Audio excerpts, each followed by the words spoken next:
Hello students, how are you all? I hope you all are good. So we are going to start with the second chapter of your subject economics, that is people as resource.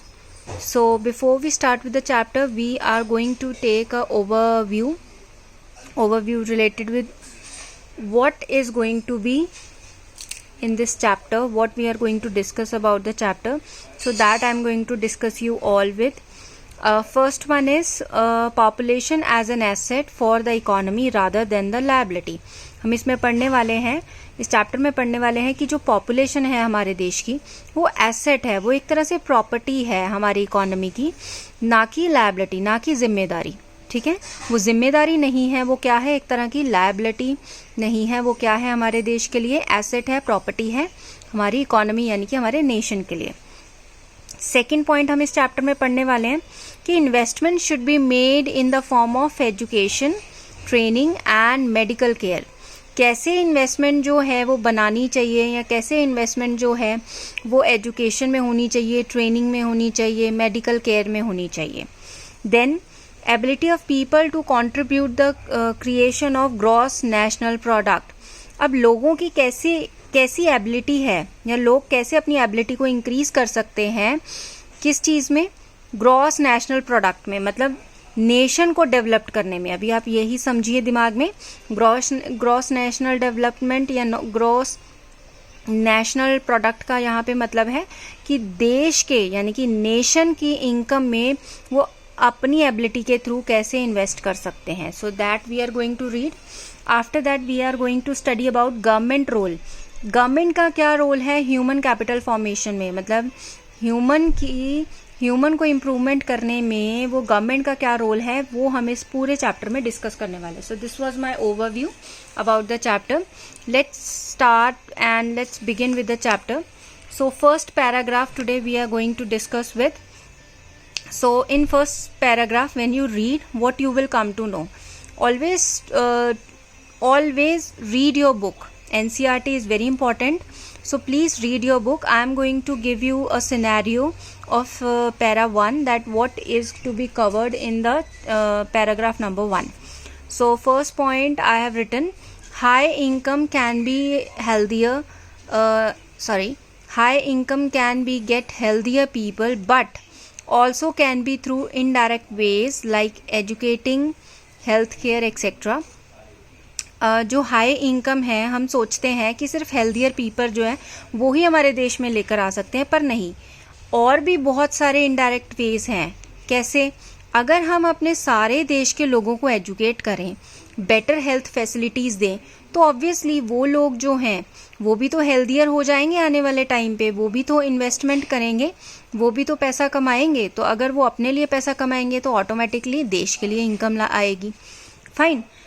Next, इसी paragraph में आपको क्या मिलेगा, human capital is superior to all other resources. This is one of the important question जो आपको board के exam में भी मिलेगा कि ह्यूमन कैपिटल क्यों सुपीरियर है या ह्यूमन कैपिटल क्यों इम्पॉर्टेंट है among the all other resources.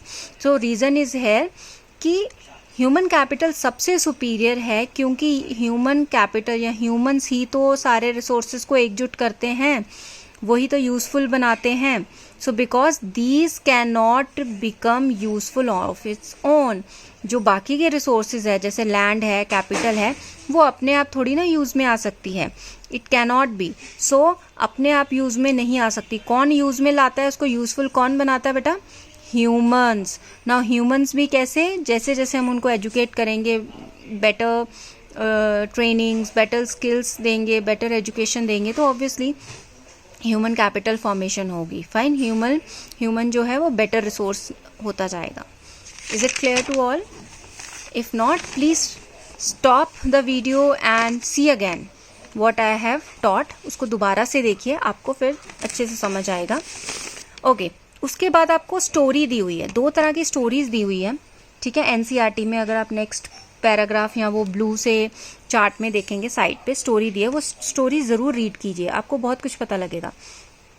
तो स्टोरी में उन्होंने 2 स्टोरीज बताई हैं, एक सकाल की और एक विलास की. ठीक है, सकाल की हम पढ़ते हैं. सबसे पहले स्टोरी में क्या बताया है, 2 फ्रेंड्स हैं, विलास एंड सकाल. Living in a same village, ठीक है, सीमापुर एक विलेज है, उसमें ही रहते हैं ये दोनों ही। अच्छा, सकाल की जो एज है वो है 20 साल। मदर जो है उसका नाम है शीला, और जो मदर काम करती हैं वो डोमेस्टिक चोर्स मतलब हाउस वाइफ हैं, घर में ही काम करती हैं अपने, no work outside.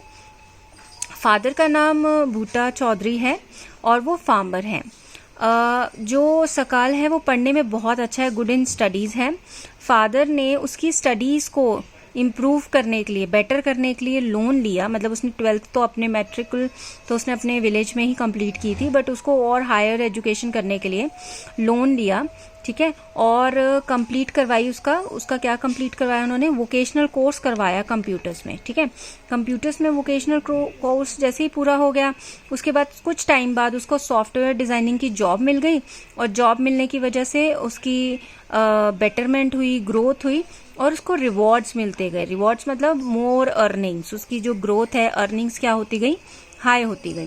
So this was the first story.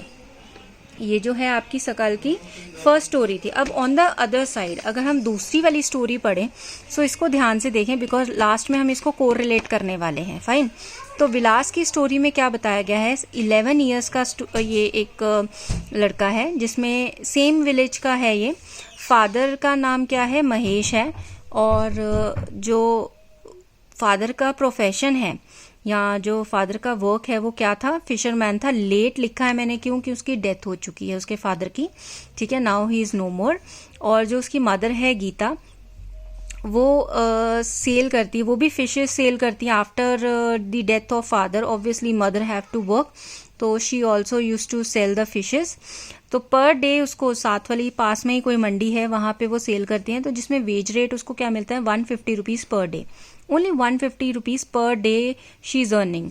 And Vilas जो है वो एक पेशेंट भी है आर्थराइटिस का, सो जिसकी वजह से वो डॉक्टर के पास भी जाता रहता है, fine, but unable to take the treatments. Doctor के पास जाना चाहता है बट ट्रीटमेंट नहीं करवा पा रहा, पूरी तरह से जो ट्रीटमेंट है वो प्रॉपर ट्रीटमेंट नहीं करवा सकता। उसका रीज़न आपको क्लियर हो गया होगा, क्योंकि उनके पास अर्निंग्स ही बहुत कम है बेटा।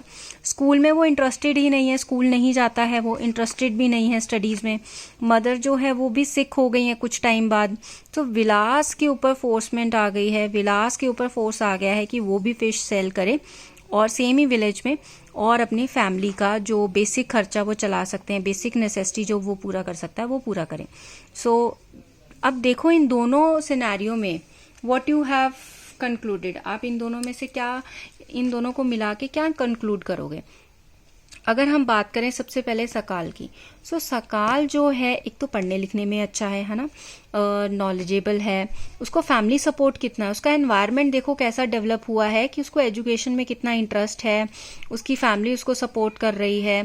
फिर सेकंड इम्पॉर्टेंट थिंग कि उसके फादर ने स्पेशली लोन लिया उसकी एजुकेशन के लिए कि वो पढ़े और ग्रोथ आए उसकी एजुकेशन में, ताकि वो अपना वेज रेट बढ़ा सके, मतलब उसको ट्रेनिंग मिल गई। अब देखो ना यहाँ पे वोकेशनल कोर्स किया है कंप्यूटर्स में, तो वो ट्रेंड लेबर हो गया एक तरह से, उसको ट्रेनिंग मिली है वोकेशन कोर्स में, तो जिसकी वजह से उसको रिवॉर्ड जो है टाइम टू टाइम क्या मिल रहा है, रिवॉर्ड मिल रहा है, अर्निंग्स मिल रहे हैं, फाइन। तो नेक्स्ट अगर हम विलास की बात करें, he is not interested at all, वो इंटरेस्टेड ही नहीं है पढ़ाई में। और अगर उसका बैकग्राउंड अगर हम थोड़ा सा स्टडी करें तो it's very difficult for him, क्यों, क्योंकि उसका माहौल ही नहीं बन पाया, फैमिली की तरफ से सपोर्ट नहीं बन पा रही है, पैसे नहीं हैं, और उसका इंटरेस्ट भी नहीं डेवलप हो पा रहा है, उसको पता ही नहीं है कि एजुकेशन कैसे उसे हेल्प कर सकती है, कैसे उसकी अर्निंग्स को बढ़ा सकती है, फाइन। तो ये सब चीज़ें वो अनअवेयर है। एक तो उसकी एज भी छोटी है ना, बट उसको जो आगे ग्रोथ दिखाने के लिए जो उसके फैमिली मेम्बर्स हैं वो भी इतने एजुकेटेड नहीं हैं जो उसको समझा सकें, ठीक है, अवेयरनेस नहीं है।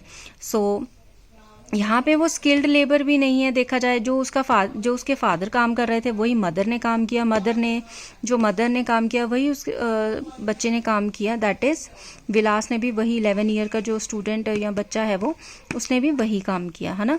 तो कोई इम्प्रूवमेंट नहीं है जॉब में, कोई वर्क में इम्प्रूवमेंट नहीं है, जिसकी वजह से क्या हो रहा है, no growth in the life, no मतलब उनकी ग्रोथ या उनकी जो लाइफ है एक स्टेगनेंट हो गई है, एक तरह से एक जगह स्थिर हो गई है, जिसकी वजह से उनकी लाइफ में प्रॉब्लम्स क्या हो रही हैं, बढ़ रही हैं, इंक्रीज हो रही हैं। Fine, so this was the story for the day. आपने क्या करना है, आप प्लीज़ इन 2 स्टोरीज को सोचें, थिंक ऑफ इट, कहाँ पे हमारी एजुकेशन हेल्प कर रही है ग्रोथ में, कहाँ पे हेल्थ केयर इम्प्रूवमेंट के लिए हमें प्रोवाइड किया जा रहा है ना। So this is very important, awareness must be there. So do write the difference and meaning. आपको इन दोनों का जो डिफरेंस है, वो जो सिमिलैरिटीज़ आपको मिली हैं, डिफरेंस जो मिला, वो आप इसको ज़रूर लिखें और कंपेयर करें दोनों को, और ये चीज़ पता करें कि इकोनॉमी को कौन ग्रोथ देने वाला है। इन दी एंड अगर हम चैप्टर की बात करें तो ऑब्वियसली हमें जो ग्रोथ देगा, इकोनॉमी को जो ग्रोथ देगा, यानी कि नेशन के लिए जो एसेट है वो कौन है, सकाल है। देखा जाए विलास क्या है इकोनॉमी के लिए, लायबिलिटी बनता जा रहा है। क्यों लायबिलिटी? क्योंकि विलास की अर्निंग्स नहीं है, वो निर्भर हो रहा है, उसकी अर्निंग्स नहीं है, वो देश की अर्निंग्स नहीं बना पाएगा, वो अपनी ही नहीं कमाई कर पा रहा, तो वो देश के लिए कहाँ से कमाएगा। पर सकाल क्योंकि हाई अर्निंग कैपेसिटी उसकी अच्छी है, अचीवमेंट्स आ रही हैं, तो अगर जो इंसान अपने लिए अर्न कर रहा है तो दैट मीन्स ऑटोमेटिकली देश के लिए अर्न कर रहा है, ग्रोथ ला रहा है देश के लिए। So this is how we are going to study in this chapter. I hope you all have understood. So do understand it, and if you want to know more, you can read your chapter thoroughly, please.